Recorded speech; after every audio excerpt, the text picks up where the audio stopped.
Jadi kita lihat nanti indikasinya tuntutannya maksimal atau enggak, seperti itu. Kita ditambahin Jo? Ya kecewa ya.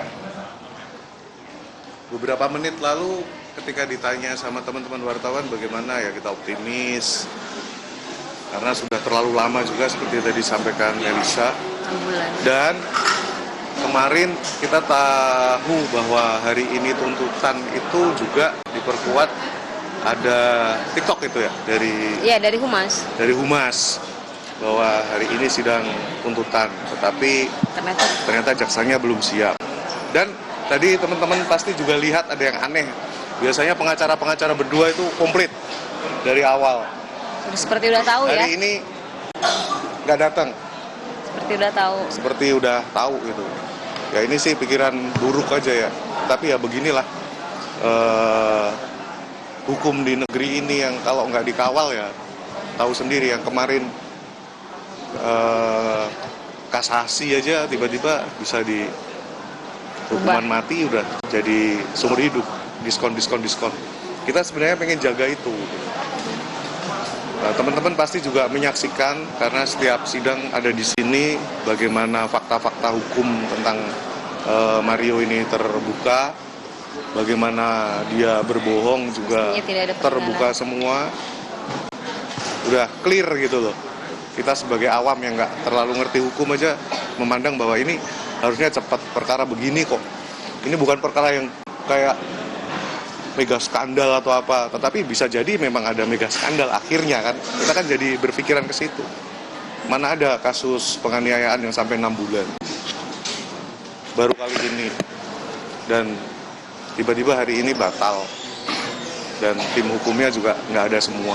Kenapa? Ini yang harus di-note bahwa sistem hukum di negeri ini harus terus dikawal terus. Kalau enggak ya begini. Itu aja. Soal tuntutannya ini kan maksimal dikenakan dalam dakwaan keduanya maksimal 12 tahun. Dari keterangan saksi ahli yang ada selama sidang kali ini, Om Jo berharapnya untuk keduanya bakal dituntut. Ya, Maksimal. maksimal aja karena kan seperti tadi saya sampaikan bahwa fakta-fakta hukumnya udah terbuka, ditambah lagi dengan attitude-nya yang seperti itu menggampangkan. Bohong. Dan kalau nggak maksimal ya tentu kita kecewa banget. Ya, nanti kita lihat lagi dari unsur apakah ada hal-hal yang meringankan. Itu tentu kita akan pertanyakan. Jadi tanda tanya besar karena dari seluruh proses persidangan, bahkan dari mulai dilakukan penyidikan, mereka sudah melakukan kebohongan banyak sekali. Jadi kalau ada nanti di dalam pertimbangan, di dalam tuntutan ataupun di dalam putusan ada hal-hal yang meringankan, ini benar-benar jadi dagelan sih. Gitu. Karena yang kita saksikan dari semua proses persidangan ini yang ada adalah banyaknya hal yang memberatkan. Segala hal yang meringankan bisa diabaikan. Jadi tetap kita diminta bersabar lagi ya untuk minggu depan ini ditunda lagi. Jadi artinya semakin panjang lagi waktu untuk kita mencari keadilan. Soal beban restitusi dari pihak keluarga tetap akan meminta itu juga diberikan. Iya, itu kan sudah disampaikan oleh LPSK dan sudah diberikan kepada jaksa. Seluruh yang mengikuti persidangan juga sudah tahu. Ya kita ikutin aja.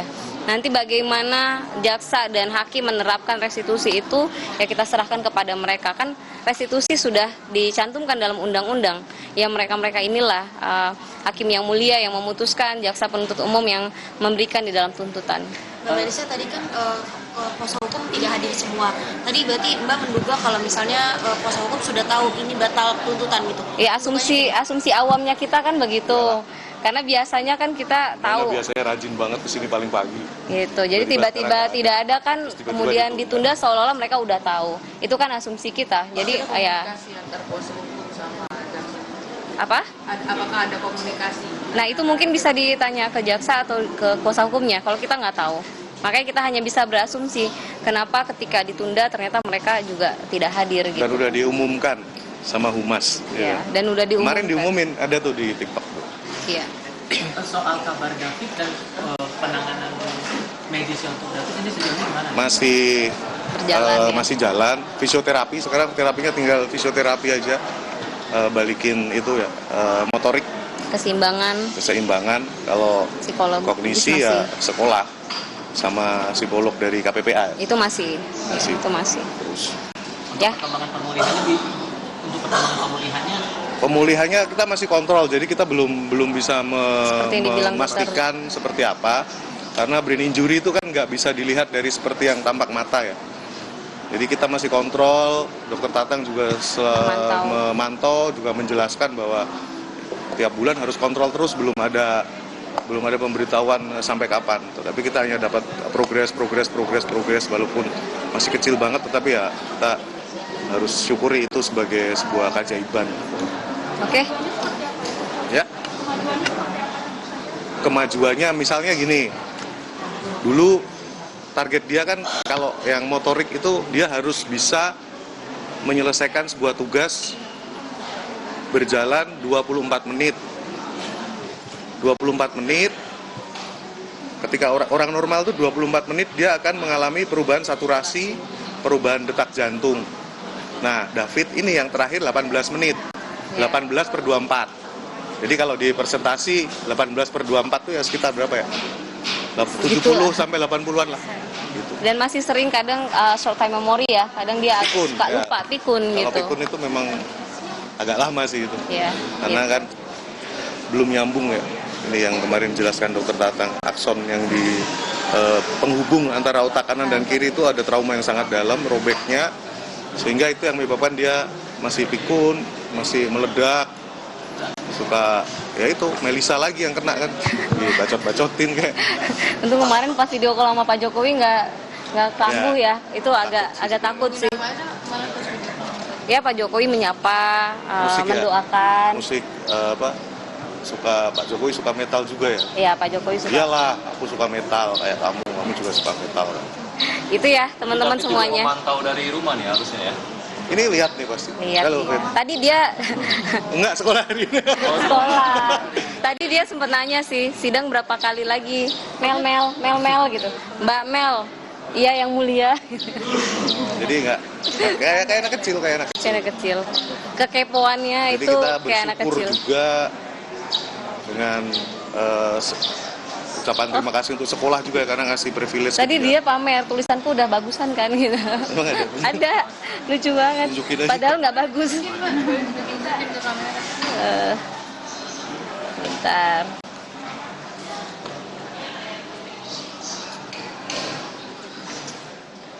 Ih, dihapus lagi. Saudara, baru saja kita ikuti pernyataan dari pihak keluarga David Ozora. Dalam hal ini adalah ayah David, Jonathan Latumahina, yang didampingi oleh pihak kuasa hukumnya, Melisa Anggraini, yang menyampaikan bahwa kecewa atas penundaan dari sidang tuntutan yang seharusnya digelar pada hari ini pada pukul 10 pagi. Dan pihak dari keluarga juga mempertanyakan terkait dengan bagaimana jalannya persidangan terkait dengan kasus penganiayaan yang berlangsung hingga 6 bulan dan juga tim kuasa hukum yang tidak datang ke ruang sidang. Tentu ini menjadi tanda tanya dari pihak keluarga dan menyatakan bahwa akan tetap mengawal bagaimana kasus penganiayaan berat yang dialami oleh David Ozora yang diduga dilakukan ataupun yang dilakukan oleh Mario Dandi dan juga Shane Lucas. Kami tutup Breaking News Kompas TV sampai di sini. Saya Glenis Oktania, sampai jumpa.